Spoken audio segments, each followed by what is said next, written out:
I did want to make some introductions. So tonight, in the spirit of collaboration, executives from Hudson's Bay Company and their subsidiary, Streetworks Development, owner of the Lord Taylor properties, asked if they could speak for a few minutes to publicly introduce themselves and reaffirm their commitment to our community.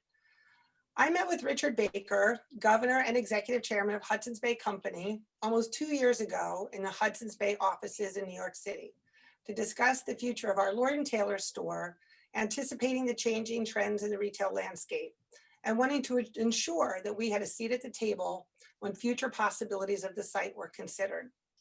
Richard, known to be a visionary in both the retail and real estate sectors, shared his desire to have the property's future be an integral part of Westfield's downtown revitalization and reaffirmed his commitment to investing in our community for the long term. Hudson Bay's acquisition of Streetworks Development last year, a premier planning and development firm with a track record of transforming Main Street communities around the country, demonstrated Richard's commitment to living up to his word.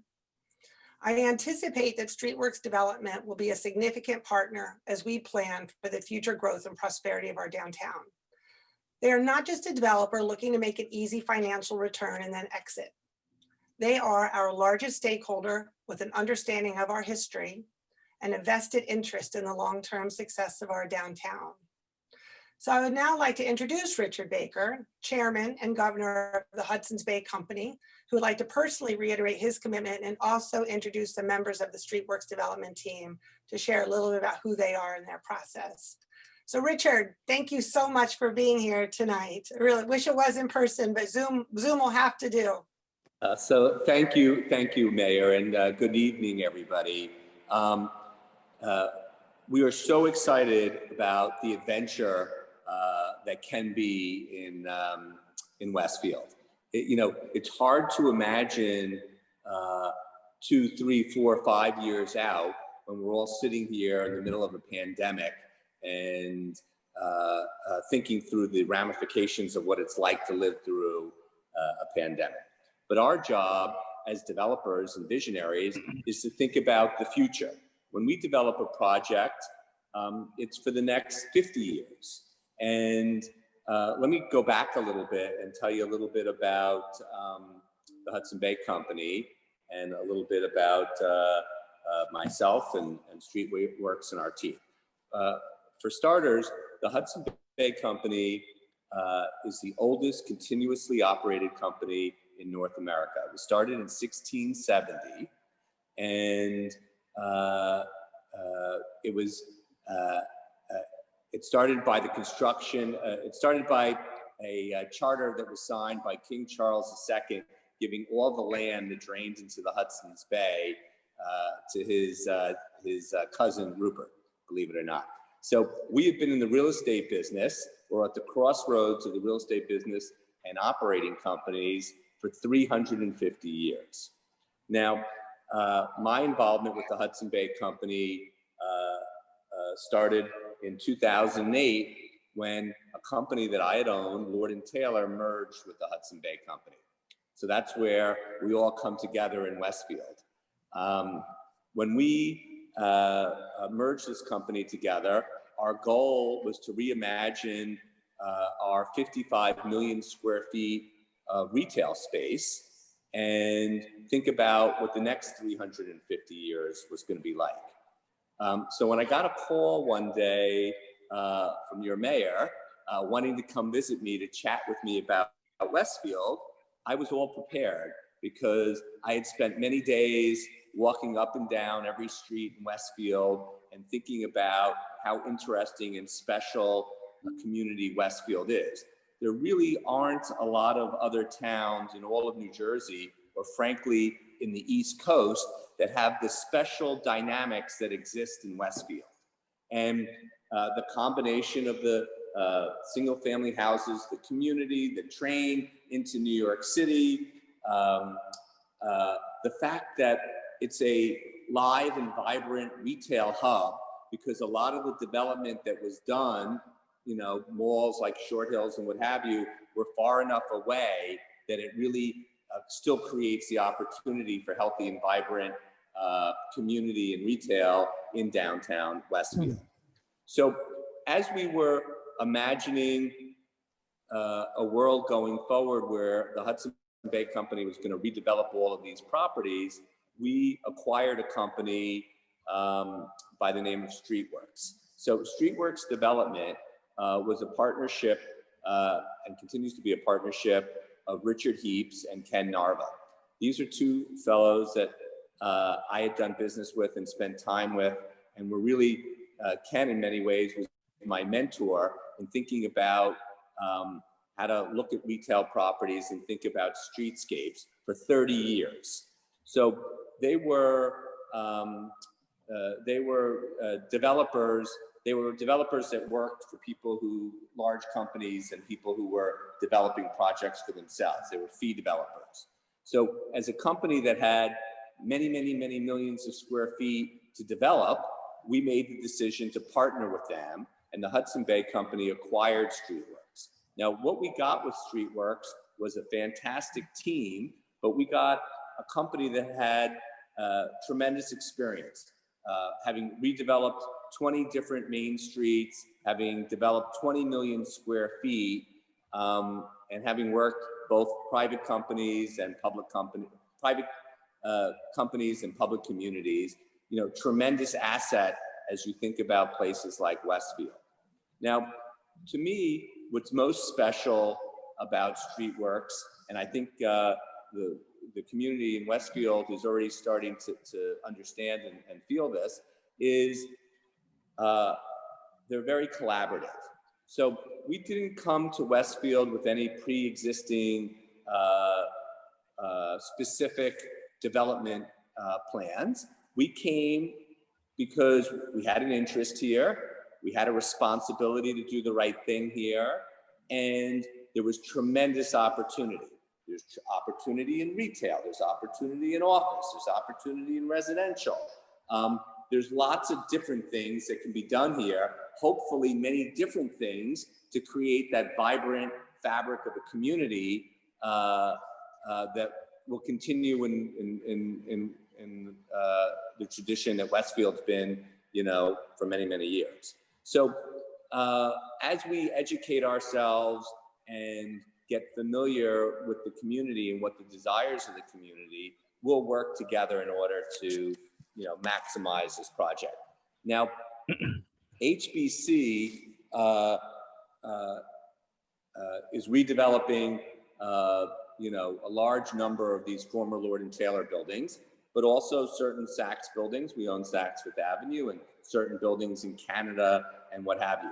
We don't have the ability to develop all of them. We have made a commitment, a long-term commitment, to focus on Westfield and a handful of other communities where we're going to put our biggest effort.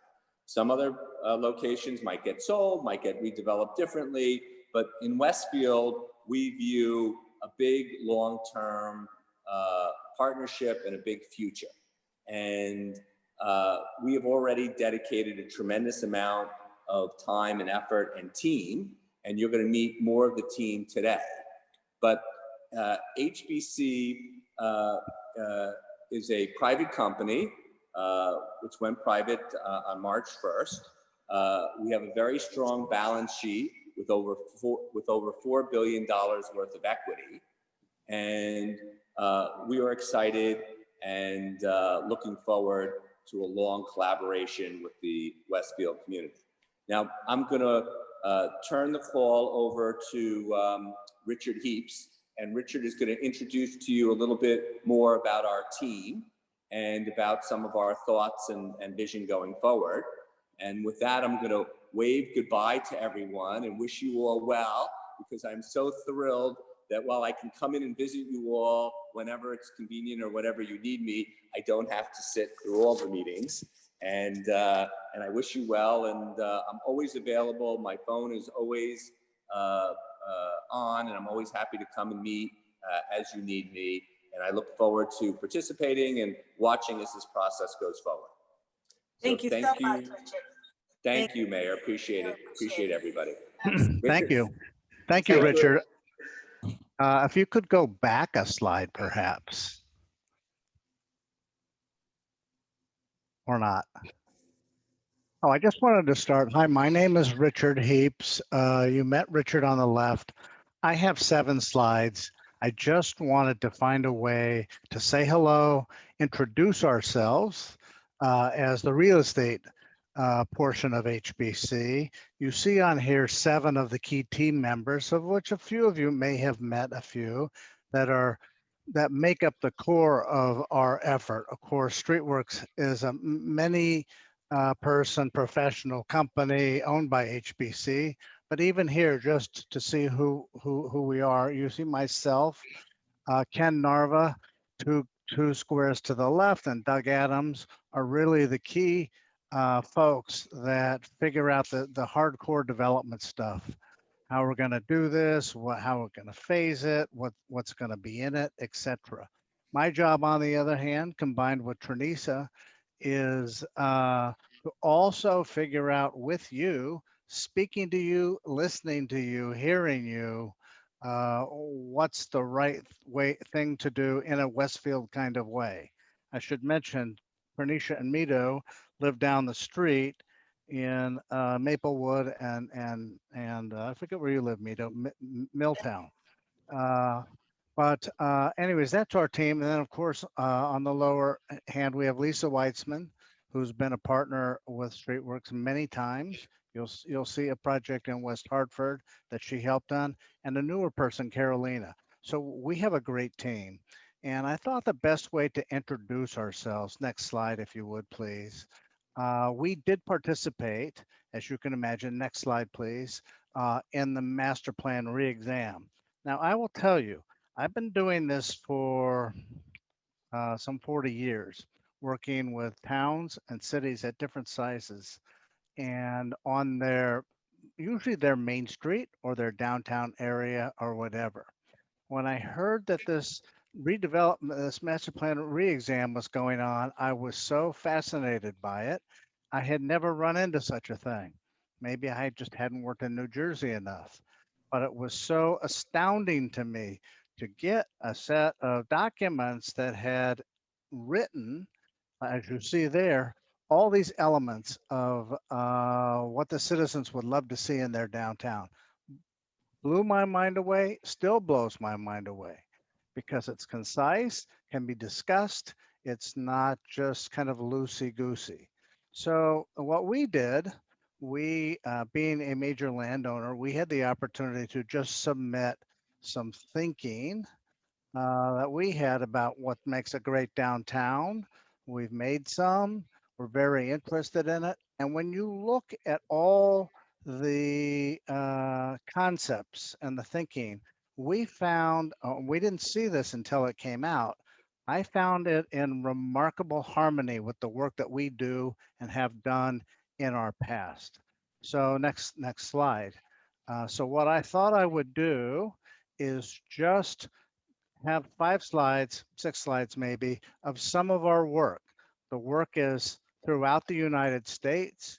Much of it is in the Main Street downtown areas, and it is, I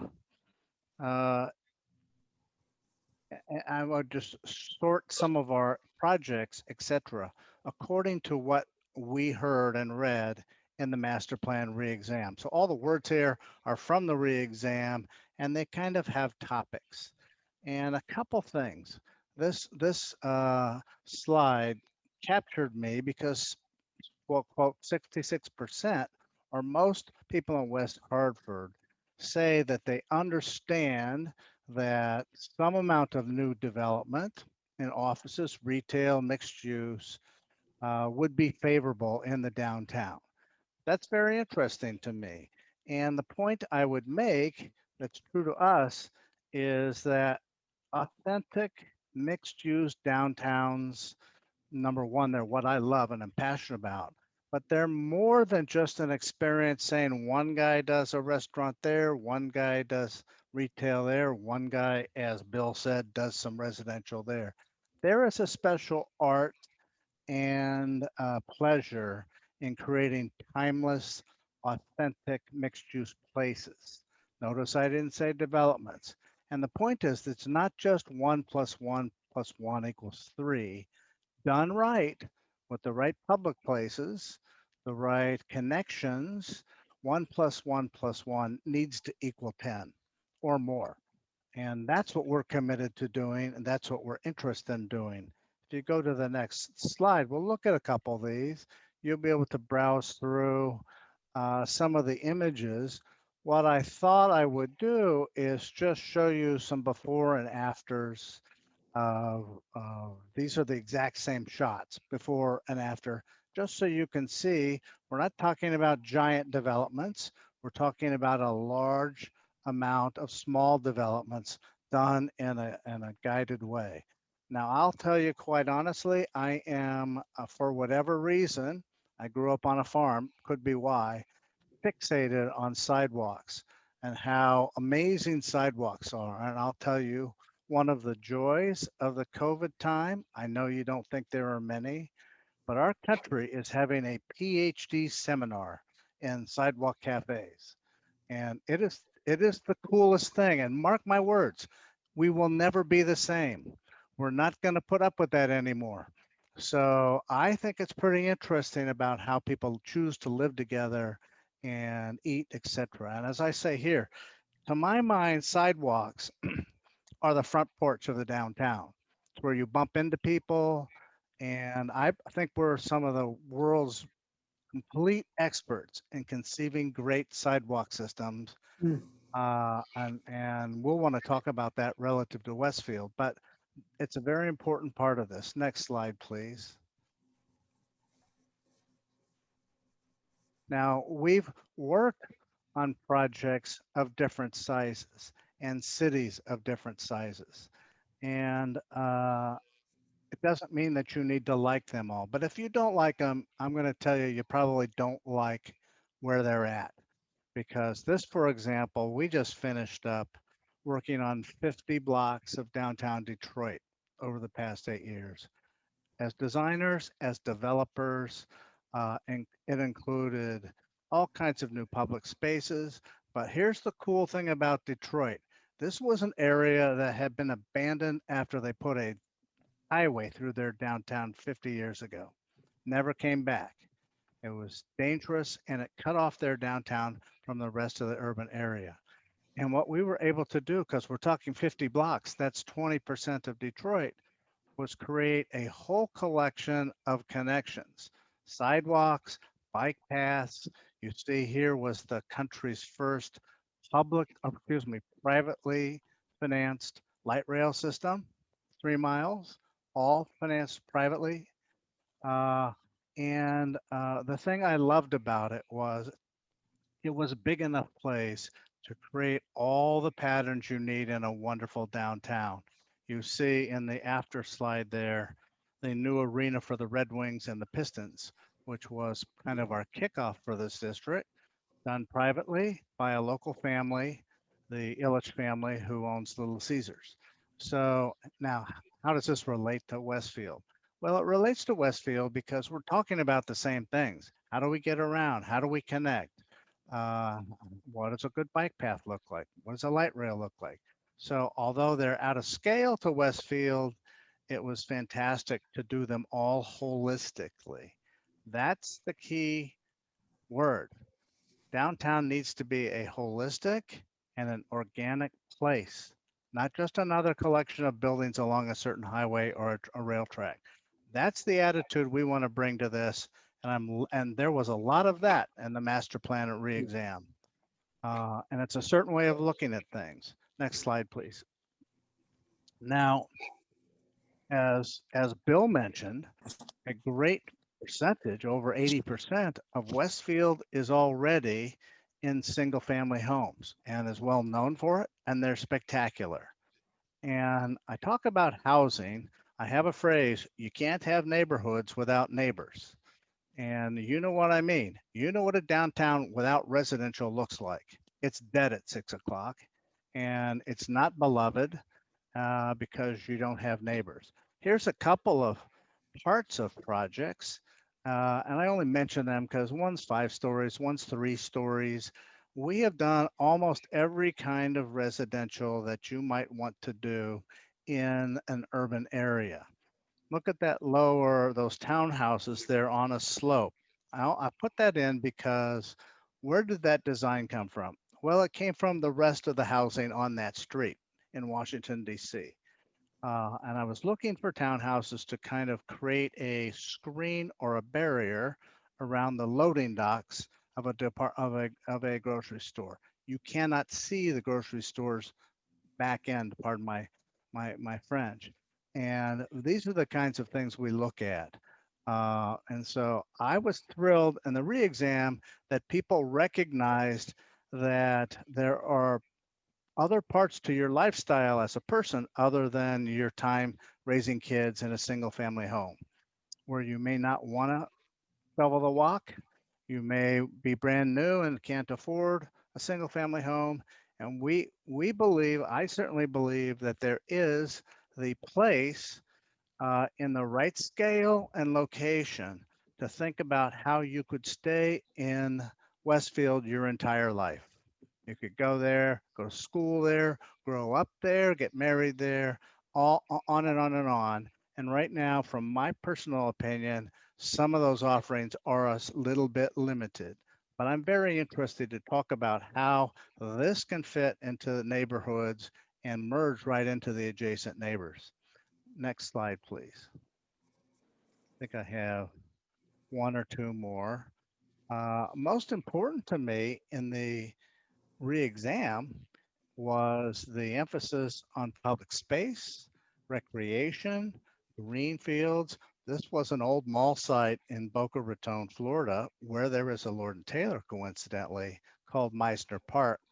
I did this in 1987. And I'll pretend that you're all saying, boy, Richard, you don't look that old. It's not exactly true. But what's interested on this old mall site, 28 acres, we created one of the first mixed use town squares for a city that didn't have one, and built it in 1989. We learned a lot. And I think what's interesting, it has 16 acres of public park, which you see there, has great streets for farmers markets, etc. It had what you see up there is after as the International Museum of Cartoon Art, made for Mort Walker, who was Beetle Bailey. So it's not just about commercial things. And the point is, I've had people say, wow, why is everything so pink? The thing just really looks pink. And I say, you know why? Because when Boca was founded by an architect, he was trying to compete with Palm Beach and he painted literally all of Boca, including the hotel. It was Addison Meisner, pink. And so I would say, well, you know, if you don't really like the pink, you're not going to like Boca. So that's an example. You see that, you know it's Boca if you're from down there because the whole place is pink. Anyways, one more slide. Uh, and I end finally with this slide, which has to do with history. Sometimes where we're working doesn't have any history. You can see the before up there on the left.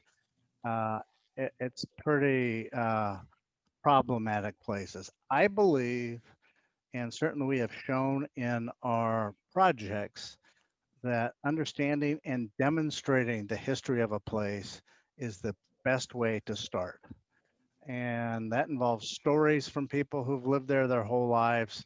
On this slide, you'll see there my manhole covers for Detroit, where we replaced every manhole cover in our 50 block district with an homage to a Piston or Red Wing who was in the Hall of Fame. Now that's not a expensive idea or fancy idea. It's a wonderful idea. The people of Detroit love it when they're walking to a game. But we had the great time of working in West Hartford, which was the birthplace of Noah Webster's. So I didn't really know very much about. I do now. And so we are always looking to expose and express history as a part of what we do. Just want to end on one final note that's very important to me and precious to me and goes directly to Bill's comments, which I appreciated. We don't do this in the dark or behind closed doors. Our way of doing it, it's the only way I know, is to do it out in the open with citizens, with business owners, whatever, and work to help give physical form to their ideas and their vision. So these are from all over the country, but this is how we do it. And it's nothing fancy. There's nothing special about it. This is how we do it and like to do it. As we think about our property and others in West Hartford, please know that that's what we're looking to do. I have a couple minute little film where last year, excuse me, when we were purchased by HBC, I went to West Hartford and said, let's just 10 years later, see if we can arrange to talk to all the people we knew while we were doing this and see what they thought. So I offer this up to you. Just listen to, you got business owners, residents, political people, you name it, just recalling what happened 12 years ago when we were finishing Blueback. And I really appreciate your attention and look forward to figuring out what we might be able to do together. Thank you so much.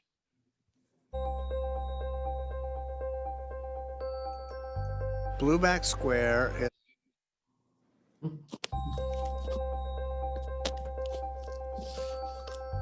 Blueback Square is a part of downtown West Hartford known as the Center. Here, the goal was to bring a variety of uses together that would make a 24/7 environment. It's as much an attitude as a physical thing.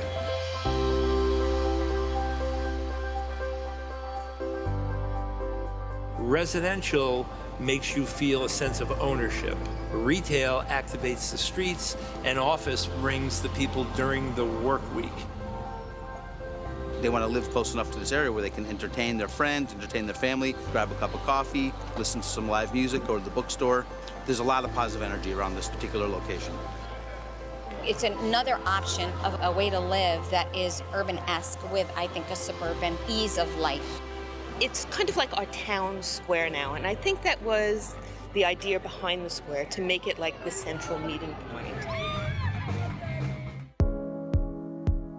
I'm the general sales manager of Cycle Bar in West Hartford. I'm the owner of Ooh La La Boutique here. There's really so much to do here in Blueback Square. I've been here for 9 years, and I just love this location and the people that come through my doors. If you want to get that nightlife, that atmosphere, there's so many restaurants. I love it when people come to walk their dogs, walk their babies, they go to the library, they go to Whole Foods. I feel like it's that perfect balance between a city and suburban lifestyle. It's a hometown, it's a community, and I think that's what makes us so special. Cheers!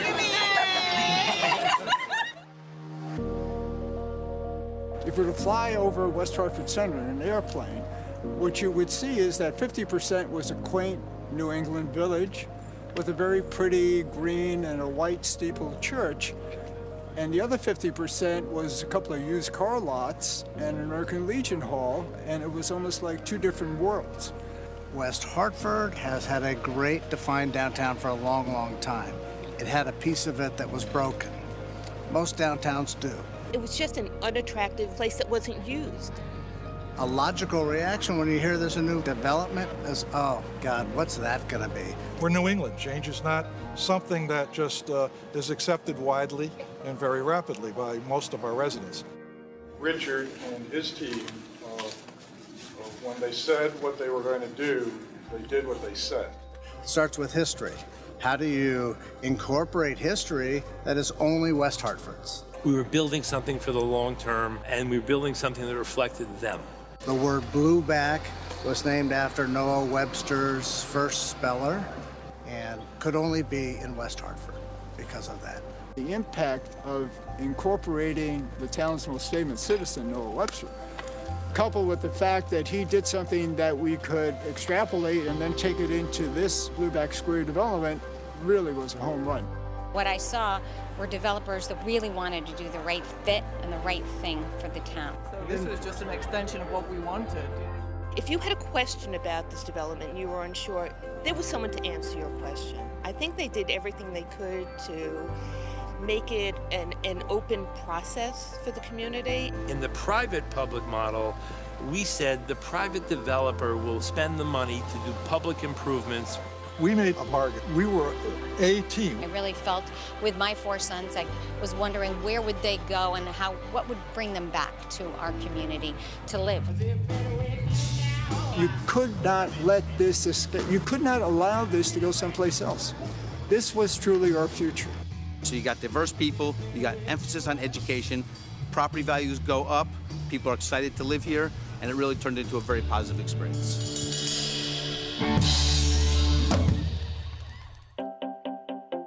We raised our children in California. And while they were growing up, a new development was built called Santana Row, which we all love. But then they both settled on the East Coast in Connecticut. We were looking at the condo at Santana Row, but thought we'd really like to be nearer to our kids. So our daughter said, hey. She lived in West Hartford at the time. She called us and said, Mom, there's a big sign, and I think these are the same people who built Santana Row. We went, really? We were one of the first people to move in to Blueback Square. We've been there now, starting our 11th or 12th year, and we just love it. And mixing retail with living there and grocery stores, offices, hardware stores, all the stuff that we could walk through. It was a walking community. It's really nice at the drop of a hat. Let's go get a pizza tonight. Let's go have a beer. Let's go out for a happy hour. Let's go have dinner. That's really cool. We'd encourage anyone to give it a try. Yeah, absolutely. You know, I think Blueback, it's now a fixture. It's integral to the town. I think it's contributed enormously to the success of the larger center. It's like it's always been here, and it's really helped put West Hartford on the map. It wasn't 1 + 1 = 2. It was 1 + 1 = a hell of an amazing place. At first I say, yes, they are crazy people because they have this vision, and it's a big vision, but it worked. It's a remarkable thing. It's really given the town of 150 years in age a new start, if you will. We're not idly sitting by. We've got a new direction and a new identity that's very positive for us.